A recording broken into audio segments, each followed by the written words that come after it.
말씀 가지고 분별하지 못하고 축복하였더라 하는 제목으로 말씀의 은혜를 나누기 원합니다. 우리가 이 세상을 살아가면서 여러 가지 결정들을 하게 됩니다. 그리고 지금의 삶은 그 여러 가지 결정들의 모습이죠. 지금 노이즈가 나는데 강재인님, 네, 우리가 살아가는 모든 삶은, 지금의 삶은 과거의 결정의 모습입니다. 성도님들 동의하시겠지만 여러분들 여기 왜 계십니까? 미국에 오겠다는 결정을 하셨기 때문이죠. 그렇잖아요. 지금 이 자리에서 예배를 드리시고 계세요. 어떻게 이렇게 할 수 있죠? 그 이유는 클리블랜드에 있는 수많은 교회에서 이 교회에서 예배를 드려야 되겠다라는 결정이 여러분들에게 있었기 때문입니다. 그러니까 오늘 아침에도 마찬가지예요. 이 시간도 마찬가지입니다. 오늘 아침에 이 자리에 있는 것도요, 오늘 아침에 내가 일어나서 교회 가야 되겠다는 결정을 하셨기 때문에 여기 있는 거예요. 그렇죠? 그 결정을 한 사람은 여러분들이에요. 그리고 그 결정은 우리 인생에 있어서 여러 가지 가치관에 따라 이루어집니다. 내가 이걸 결정했다고 하지만 단순하게 그 결정이 아니라 내가 가지고 있는 가치관이 무엇인지에 따라서 그렇게 결정하는 거예요. 그러니까 오늘 말씀은요, 우리 삶의 가치관이 얼마나 중요한지, 그리고 우리의 가치관과 하나님의 가치관은 무엇이 다른지를 볼 수 있는 말씀이라고 저는 생각합니다. 지난주에 나누었던 말씀을 읽으셨던 분들이 많죠? 네, 믿습니다. 미리 읽어오신 분들은 아실 거라고 생각이 들어요. 그리고 오래 신앙생활 하신 분들은 이 창세기 21장의 내용들이 어떤 내용인지는 대충 아시고 계십니다. 주일학교 때 많이 들었던 이야기예요. 눈이 어두워진 이삭이 에서에게 축복을 주려고 할 때에 어머니 리브가와 야곱이 작당을 해가지고 아버지를 속여가지고 야곱이 대신 축복을 받는, 가로채는 이야기입니다. 여러분들, 이게 쉬운 이야기 같지만 진짜 어렵습니다. 이해하기 어려워요. 왜냐? 일반적인 상식, 세상적인 가치관에 따르면요, 이 야곱은 하면 안 되는 일을 했거든요. 아니, 어떻게 평생 자기를 지켜준 아버지를 그렇게 속입니까? 자기가 형이라고, 에서라고 그렇게 속여가지고 축복을 받아서 그걸 왜 뺏어야 됩니까? 이게 말도 안 되는 거죠. 천인공노할 그런 행동입니다.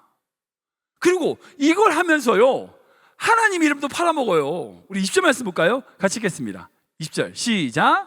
이삭이 그의 아들에게 이르되 내 아들아, 내가 어떻게 이같이 속히 잡았느냐? 그가 이르되 아버지의 하나님 여호와께서 나로 순조롭게 만나게 하셨음이니이다. 아멘. 여러분, 이게 좀 아니지 않아요? 이거 아니지 않아요? 에서처럼 물었어요. 야, 어떻게 빨리 이렇게 사냥을 했어? 네, 아버지의 하나님, 그 하나님께서 내가 사냥을 갔는데 순조롭게 바로 잡을 수 있도록 하셔가지고 빨리 왔습니다. 아니, 어떻게 그냥 자기가 형이라고 속이는 것뿐 아니라 하나님의 이름을 거들먹거리면서 아버지를 속이고 있어요. 하나님의 이름을 팔아서 하나님께 복을 받는다. 여러분, 이게 받을 만한 복일까요? 솔직히 제가 이 말씀을 묵상하면서 설교를 준비하면서 제 마음에 불편한 게 있는 게 사실이에요. 아니, 어떻게 저런 사람을 하나님이 선택하셨는가? 여러분, 그렇다면 무슨 수단과 무슨 방법을 가리지 않고 축복을 받기만 하면 땡이에요? 그런가요? 아니, 세상의 윤리적인 도덕, 어떤 그런 관점을 보면요, 이 야곱의 행동은 비열하고 저속하고 야비한 그런 모습입니다. 근데 이 모든 이야기의 시작은 뭔지 아세요? 이 아버지가 문제예요. 이삭. 아니, 이삭이 자기 아들도 구분을 못해요. 우리가 읽지 않았지만 27장 앞부분을 보면 이삭이 에서에게 자기를 위하여 사냥을 해라, 내가 맛있는 음식을 먹고 내가 자기 나 이런 말을 8번이나 반복해요. 무슨 말이냐면 이삭이 자기 중심적으로 자기 상황을 생각하는 거예요. 아무리 눈이 어두웠다 할지라도요, 어떻게 평생을 키운 자식을 구분을 못합니까? 그런 아버지가 어디 있어요? 그러니까 오늘 27장에 있는 모든 내용의 원인은 뭐냐면 앞뒤 분별력 없는 이삭의 모습에서 이 이삭에게 그 시작이 있다고 할 수 있는 거예요. 무슨 말이냐면 우리가 신앙적인 바른 분별력이 없을 때에 가정 가운데, 내 직장 가운데, 내 삶 가운데 얼마나 많은 문제들이 생길지를 보여주는 이야기다라고 할 수 있는 거죠. 다시 돌아가서 어쨌든 우리가 어떤 결정함에 있어서 그 결정은 우리의 가치관에 따라서 이루어진다라고 말씀을 드렸어요. 그런데 우리가 생각하는 그 가치관에 있어서 세상적인 가치관, 그 가치관이 아닌 하나님의 가치관, 하나님이 원하시는 것이 무엇인지에 대한 분별력 또한 있어야 된다는 거예요. 무엇이 정말 좋은 것이고 무엇이 나쁜 것인지에 따라서 우리가 그것을 결정하게 되는데, 이것이 세상적으로 보기에 좋은 것, 세상적으로 보기에 옳은 것이 아니라 하나님 보시기에 옳은 것이 무엇이며 하나님 보시기에 바른 것이 무엇인지를 분별하는 지혜가 우리에게 있어야 된다는 거예요. 솔직히 우리가 새 땅에 살아가고 있으니까 성경에 이해 안 되는 게 되게 많아요. 이해 안 되는 게 많아요. 그렇죠. 성경에 정말 우리 이상의 기준으로 말이 안 되는 것들이 많이 있어요. 근데 그게 가능한 이유가 뭔지 아세요? 성경은 절대 윤리책이 아니거든요. 도덕책이 아닙니다. 성경은 구원, 즉 하나님이 이 땅에 예수 그리스도를 보내셔서 우리를 어떻게 구원하실 것인가에 대한 구속사, 구원의 관점에서 우리에게 가르쳐 주시는 말씀이기 때문에 우리가 그 관점에서 성경을 이해하고 바라봐야 된다는 거예요. 우리가 이해 안 되는 것 중에 대표적인 이야기가 하나 뭐냐면 누가복음의 불의한 청지기 이야기입니다. 그죠? 아시는 분도 아시겠죠? 그 내용을 제가 짧게 말씀드리면 주인의 소유를 관리하는 어떤 청지기가 있어요. 종이 있었어요. 직원이 있었어. 근데 이 주인이 얘가 제대로 일을 못해, 띵실하게 잘 못해. 그러니까 이 주인이 이 사람을 자르려고 해요. 해고를 시키려고 합니다. 이 청지기가, 이 직원이 그 사실을 알았어. 어떻게 했을까요? 성경 말씀 보면 그 주인에게 빚진 사람들을 불러요. 야, 너 얼마 빚졌어? 100불요. 10불로 바꿔. 너 얼마 빚졌어? 저는 10,000불 빚졌는데요. 그 5,000불. 20만 불 빚졌어. 너 2만 불. 자기 마음대로 그 사람들 다 탕감해줘요. 말이 돼요? 말이 안 되죠. 자기 돈도 아니면서 자기 것 아닌 거 가지고 그렇게 막 생색내면서 그렇게 탕감을 다 해줘 버려요. 근데 그런 모습에 대해서 예수님이 뭐라고 하시느냐? 우리 누가복음 16장 8절 말씀인데요. 읽어보겠습니다. 시작. 주인이 옳지 않은 청지기가 일을 지혜있게 하였으므로 칭찬하였으니 이 세대의 아들들이 자기 시대에 있어서는 빛의 아들들보다 더 지혜로움이니라. 아멘. 이 말씀이 사실 굉장히 어려운 난해 구절이에요. 이해하기 쉽지 않은 구절입니다. 근데 중요한 핵심은 뭐냐면 예수님께서 이 사람, 즉 불의하게 행한 그 청지기가 칭찬받을 만하다라고 평가하신 거예요. 아니, 함부로 자기 돈도 아닌 것을 가지고 탕감했는데 그런 직원이 있으면 어떻게 해야 될까요? 당장 고소해서 감옥에 넣어야 되잖아요. 세상의 기준을 보면 말이 안 돼요. 말이 안 되는 건데 예수님은 옳다는 거예요. 이 말씀뿐 아니에요. 이 말씀뿐 아니에요. 여러분들, 한 드라크마를 찾는 여인의 이야기가 누가복음 15장에 있어요. 이 여인이 10개 드라크마가 있었는데 하나를 잃어버렸어. 근데 방을 뒤져가지고 찾았어. 어떻게 했을까요? 잔치를 벌려요. 그 당시에 드라크마가 가치가 한 10불, 15불밖에 안 되는 거예요. 그러니까 10불 찾았다고 300불짜리 파티를 하는 거예요. 말이 돼요? 그 하나 안 찾고 그냥 15불 잊어버리면 끝이잖아. 근데 그거 찾았다고 사람들을 불러다가 파티를 열어요. 99마리의 양을 두고 한 마리 양을 찾아가요. 세상적으로 보면요, 99마리를 지키는 게 낫죠. 그 한 마리를 찾으려다가 그걸 99마리 잃어버리면 어떡해요? 근데 성경은 그렇다는 거예요. 그러니까 우리가 그것에 대하여 평가하고 어떻게 다 떠나서 세상에서 보는 옳고 그름과 하나님이 보시는 옳고 그름이 다르다는 것은 전제해야 된다는 거예요. 그거 하나하나는 또 다른 해석으로 제가 나중에 기회 되면 설명을 드리도록 하겠습니다. 아무튼 우리가 이것에 있어서 딜레마가 있어요. 뭐냐? 우리는 이 땅에 살아가잖아. 이 땅에 발을 딛고 있다고요. 이 땅에 살아가니까 이 땅의 기준들을 끊임없이 들어요. 누구는 뭐 샀다더라, 누구는 어디 학교 갔다더라, 누구는 좋은 직장을 가졌고, 뭐 끊임없이 세상의 기준을 우리 가운데 주입하려고 해요. 근데 우리는 그리스도인이야. 하늘을 꿈꾸고 하늘을 바라보고 살아요. 그러니까 이 땅에 발을 딛는과 동시에 하늘을 바라보는 중간에 끼어 있는 상태이기 때문에 이게 딜레마예요. 세상의 기준도 봐야 되고 하나님의 기준이 뭔지도 생각해야 되는 이 중간에 있는 상태다라고 할 수 있는 거죠. 결론적으로 하나님께서는 이 야곱과 에서의 삶을 통하여 우리에게 말씀하고 싶은 하나님의 가치가 있다는 것을 우리는 기억해야 돼요. 우리가 이걸 기억해야 돼요. 오늘 본문에 이 야곱과 에서에 대하여 하나님은 이렇게 단정적으로 결론을 내리십니다. 우리 말라기 말씀인데요, 읽어보겠습니다. 시작. 여호와께서 이르시되 내가 너희를 사랑하노라 하나 너희는 이르기를 주께서 어떻게 우리를 사랑하셨나이까 하는도다. 나 여호와가 말하노라 에서는 야곱의 형이 아니냐. 그러나 내가 야곱을 사랑하였고 에서는 미워하였으며 그의 산들을 황폐하게 하였고 그의 산업을 광야의 이리들에게 넘겼느니라. 아멘. 이 말씀이 잘 보시면 자, 띄워놓으시겠어요? 내가 너를 사랑한다고 말씀하세요, 하나님께서. 근데 우리가 하나님, 나를 어떻게 사랑하세요? 라고 물어요. 그때 하나님의 대답이 뭐냐면 내가 야곱은 사랑하고 에서는 미워했다는 거예요. 여러분 이제 빼시면 돼요.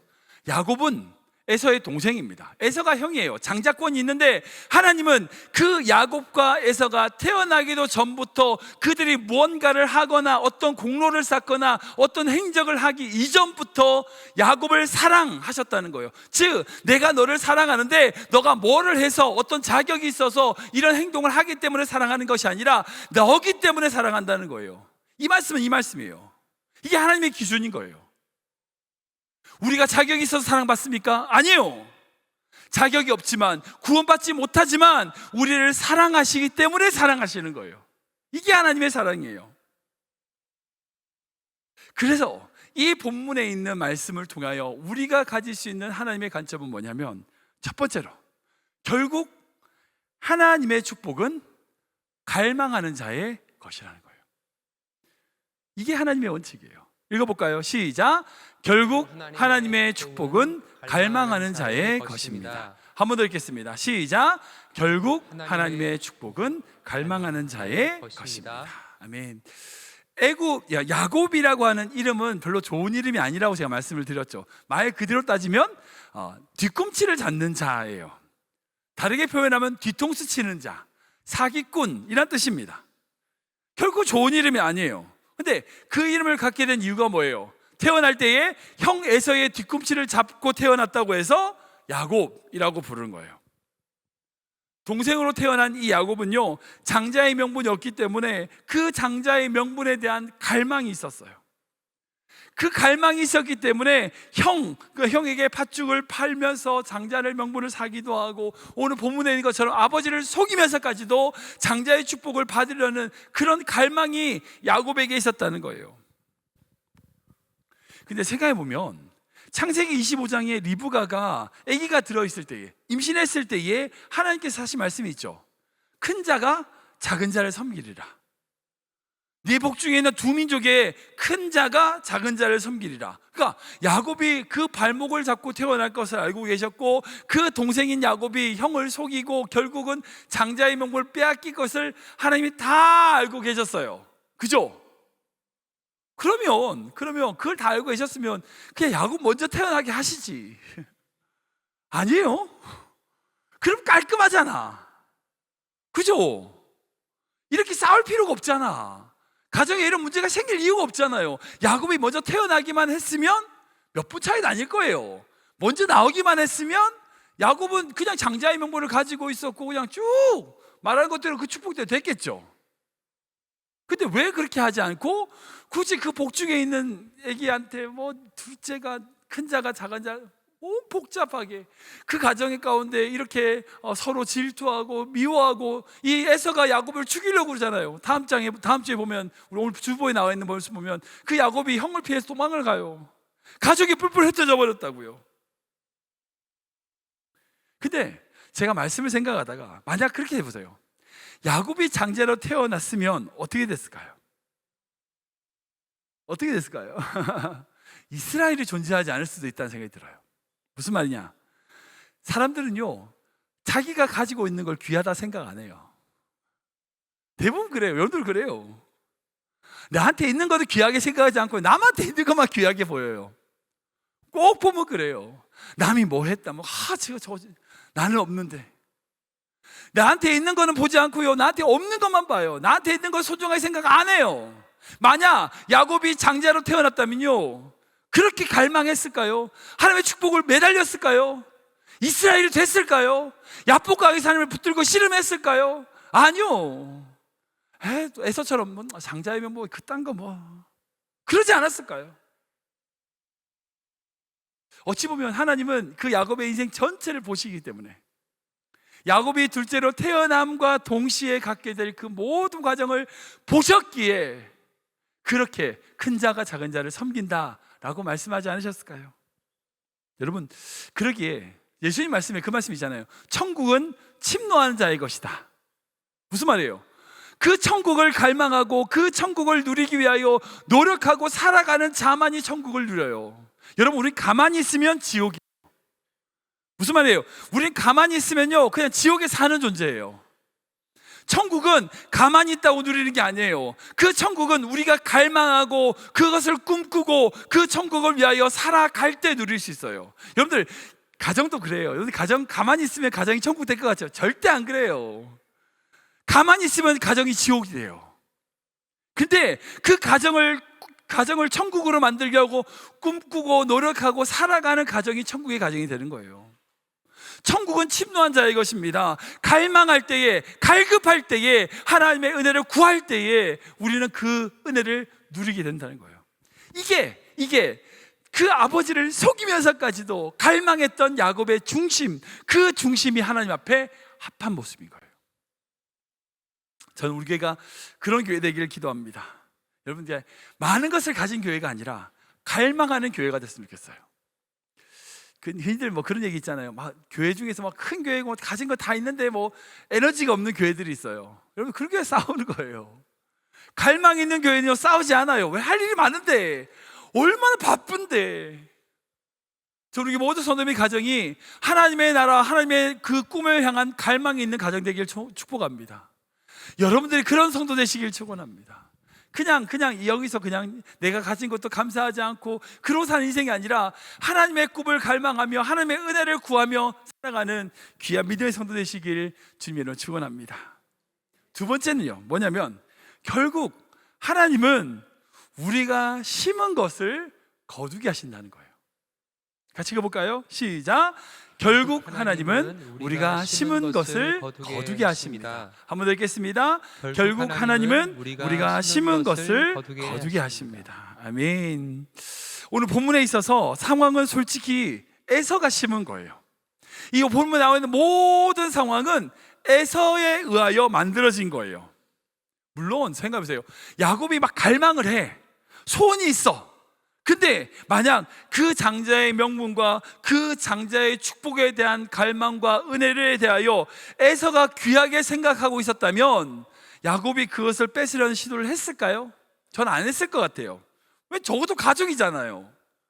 형이 저렇게 원하고 형이 저렇게 하고 싶어 하는데 내가 저를 무조건 뺏어야지. 그런 가정은 없죠. 예. 그런 가정은 없어요. 근데 형이 그걸 너무 쉽게 생각하는 거야. 아이, 장자의 명분 그딴 거 밥이나 줘. 밥 먹여줘. 그게?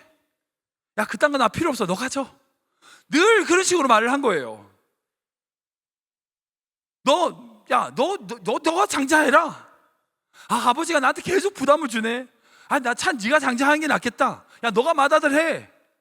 그러니까 에서가 살아오는 삶을 보면 팥죽에 그 장자의 명분을 판 것도 마찬가지고요, 동일한 선상에서 이해할 수 있는 거예요. 그러니까 에서가 자기의 어떤 말, 그런 행동으로 말미암아 심은 것을 하나님이 거두신 거예요. 그게 야곱의 그런 거짓말과 약탈의 모습인 거예요. 무서운 말씀을 제가 하나 드릴게요. 하나님이요, 우리가 내뱉는 말대로 이루십니다. 안 무서워하시는군요. 저는 이 말 되게 무서운데 우리 민수기 말씀인데요, 읽어볼까요? 같이 읽겠습니다. 시작. 그들에게 이르기를 여호와의 말씀에 내 삶을 두고 맹세하노라. 너희 말이 내 귀에 들린 대로 내가 너희에게 행하리. 아멘. 이 말씀이 진짜 무서운 말씀인 게 뭐냐면 하나님의 삶을 두고 맹세하신대요. 야, 하나님이 내 목숨 걸고 말하는 거야. 이 말인 거예요. 이게 진짜 중요한 말씀이에요. 근데 무슨 말씀을 하시냐? 너희의 말이 내 귀에 들린 대로 내가 해줄게. 이 민수기란 게요, 이제 가나안 땅에 들어가기 전에 이스라엘 백성들의 상황이에요. 그 이스라엘 백성들이 가나안 땅에 들어가서 12정탐꾼이 정탐을 쭉 했습니다. 근데 10명이 뭐라고 그래요? 우리 도저히 못 싸워. 우리가 메뚜기 같아. 저 성은 정말 크고 그 사람들은 정말 장대해가지고 우리가 싸움 택도 없어. 그러니까 택도 없이 그 10명은 다 광야에서 죽었어요. 그들이 말한 대로 하나님이 그들에게 이루어 주셨어요. 그러니까 그 가나안 1세대는 다 광야에서 죽고 새로운 세대가 오직 딱 2명만, 그들은 우리의 먹이다, 그들은 우리의 밥이다, 하나님께서 우리에게 붙여주셨으니까 우리가 그 땅을 정복할 수 있다 말했던 여호수아와 갈렙만 그 땅을 들어갔어요. 왜? 하나님께서 그들의 말한 대로, 들린 대로 그들에게 행하신 거예요. 여러분들, 지금 여러분들 입에 뭐가 나옵니까? 죽겠다 죽겠다 하십니까? 그럼 큰일 나요. 죽어요.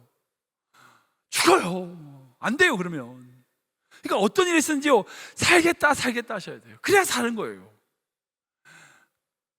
이제 우리 아이들 이제 잘못했을 때 그런 거 있잖아요. 이 나쁜 놈, 이를 빌어먹을 놈, 이 죽을 놈, 이 망할 놈. 절대 그러시면 안 돼요. 아이들한테 화가 나고 막 구준낼 때 있잖아요. 이렇게 하셔야 돼요. 얘라 이 복받을 놈아, 이 하나님께 축복받을 놈아, 앞으로 잘 될 놈아, 너 그러면 안 돼. 이렇게 하셔야 돼요. 그러니까 우리가 우리 애들에게 말한 대로 그들의 삶에 이루어져요. 우리 입에 선포되는 대로 우리 삶에 이루어진다니까요. 이게 얼마나 무서운 말씀이에요. 꼭 기억하십시오. 하나님은요, 우리가 심은 것 그대로 거두게 하십니다. 에서가 심은 것대로 에서가 거둔 거예요. 그리고 오늘 본문에 나온 것처럼 야곱이 심은 것, 즉 아버지를 속이고 그 형제 그 에서를 속인 그것을 심음을 말미암아 어떻게 됐어요? 주장창 고생해요. 왜? 야곱이 그걸 심었으니까. 그가 축복을 받냐 안 받냐의 문제를 떠나서 그가 그렇게 자기의 욕심대로 자기의 욕망대로 하나님의 때를 기다리지 않고 인간적인 방법으로 속이고 축복을 빼앗는 형식으로 함으로 말미암아 결국 야곱은 고향집을 떠나서 먼 하란 땅에서 20년 넘게 살고 정작 어머니 아버지 돌아가실 때 그 자리를 지키지도 못했어요. 방랑하는 130년을 보냈다고 스스로가 고백하고 있습니다. 우리 성도님들, 무엇을 심든지 지금 여러분들이 심는 게 여러분들이 거두게 되는 거예요. 지금 사랑을 심으십니까? 사랑을 거둘 거예요. 지금 불평을 심으세요? 불평할 거리를 거두게 될 겁니다. 지금 여러분들 감사를 심으십니까? 나중에 감사를 거두게 될 거예요. 우리의 삶은요, 하나님의 원칙은 정확해요. 우리가 심는 대로 거두게 하신다는 거예요. 우리가 뿌린 대로 거두게 하신다는 거예요. 이 사실을 기억하고 우리 삶 속에서 하나님이 원하시는 기쁨이 뭔지를 발견하는 성도 되시길 축원합니다. 말씀 정리하겠습니다. 오늘 이 상황, 이제 야곱이 에서를 속이고 자기 아버지 이삭을 속이고 뭐 이런 상황 속에서 제일 힘든 사람이 누굴까요? 제가 묵상해 보니까 리브가 같아요. 리브가. 일단 일은 리브가가 시작을 했어. 왜냐하면 이삭이 에서에게 하는 말을 듣고 야곱에게 전달해 준 사람이 리브가였죠. 그리고 음식을 만들어 준 사람도 리브가였어요. 일의 시작은 리브가가 했지만 결국 그 모든 것의 결과, 뒷설거지는 누가 하느냐? 리브가가요. 왜? 야곱은 떠나버렸거든. 계속 에서는 불평하고 불만하면서 어머니 아버지를 공격하고, 이삭은 눈이 어두워서 앞가름도 제대로 못하고, 그러니까 그 모든 뒤처리는 리브가가 다 했을 거라 생각이 들어요. 근데 리브가가 그런 상황을 예측하지 못했을까요? 저는 예측했을 것 같아요. 자기에게 손해가 되는 상황이 생길 수 있다, 가정이 깨질 수도 있겠다 라고 생각을 했겠지만 리브가도 하나님이 주시는 말씀을 가지고 그 가치관으로 그렇게 행동한 거로 볼 수 있어요. 무슨 말이에요? 리브가가 임신했을 때 하나님 분명히 말씀하셨거든요. 큰 자가 작은 자를 섬길 거다. 근데 큰 자인 에서가 축복을 받아버리면 안 되는데, 나에게 주신 말씀이 이루어지지 않는데, 그 말씀을 붙들고 그 말씀을 따라서 이루어지기 위하여 어찌 보면 억지로라도 내가 해야 되겠다고 하는 그 가치관과 그 생각에 따라서, 믿음에 따라서 그런 행동, 그런 결정을 했던 것을 우리는 생각할 수 있어요. 우리는 이제 이 모든 이야기의 결말을 이미 다 알고 있습니다. 야곱이 어떻게 그렇게 떠나서 하란에서 성공을 하고 돌아와서 이스라엘이 되고 민족이 되고 예수 그리스도께서 그 민족을 통하여 이 땅에 오시는지, 우리는 이 모든 구속사적인 이야기를 다 알기 때문에 지금 이야기, 이 한 이야기가 그냥 옆에처럼 보이겠지만, 정작 그 시간 속에 있는 이삭, 에서, 리브가, 야곱, 이 사람들은 얼마나 힘들었을까요? 얼마나 답답했을까요? 저는 이 상황 속에서 이 모든 것을 운행하고 연출하고 계시는 하나님의 모습이 보여요. 마치 어떤 연극 무대처럼, 연극 무대에서 막 소리치고 싸우고 막 그런 것 같지만, 결국 그 모든 연극의 연출자가 의하여 그 연극이 다 운행되는 것처럼, 그 삶 속에서, 그들의 삶 속에서 침묵하고 계시지만 그 모든 상황을 운행하고 계시는 하나님의 모습이 보여요. 지금 우리의 삶도 마찬가지입니다. 하나님께서 침묵하고 계시는 것 같죠? 아니에요. 우리의 삶을 운행하고 계십니다. 지금 우리가 어떤 믿음으로 살아가는가, 나에게 정말 믿음에 대한 갈망이 있는가, 내가 지금 무엇을 심고 있는가, 하나님은 그것을 통하여 우리의 삶을 아름답게, 내지는 하나님의 뜻대로 만들어 가시는 연극, 아름다운 영화를 연출하고 계시는 거예요. 예, 여러분들에게 달렸어요. 어떻게 사시겠어요? 어떻게 사시겠어요? 하나님의 부르심 앞에 다 이해되는다고 다 생각이 판단되면 움직이시겠어요? 아니요. 내가 이해가 안 돼도요, 내가 다 파악이 안 돼도, 알지 못해도 하나님의 부르심 앞에 믿음으로 한 걸음 한 걸음 걸어가는 삶이 우리의 삶이 되어야 될 줄 믿습니다. 마지막으로 제가 특별히 기도 부탁드리겠어요. 아까 말씀드린 것처럼 우리 단기선교팀이 내일 새벽에 떠나게 됩니다. 저는 하나님이 그 땅에서 어떤 일을 하실지 막 기대가 돼요. 일주일 동안 우리 청년들하고 같이 있으면서도 막 애들끼리 너무 재밌게 하더라고요. 밥 해먹고 막 탕수육도 해먹고 너무 잘 먹어서 누군 살쪘다고 막 그러더라고요. 아무튼 근데 청년들과 함께 그렇게 시간을 보내면서 주시는 마음이 있어요. 기대가 된 게 있어요. 아, 얘들이 정말 큰 은혜를 받겠구나, 하나님이 주신 놀라운 은혜를 누리겠구나.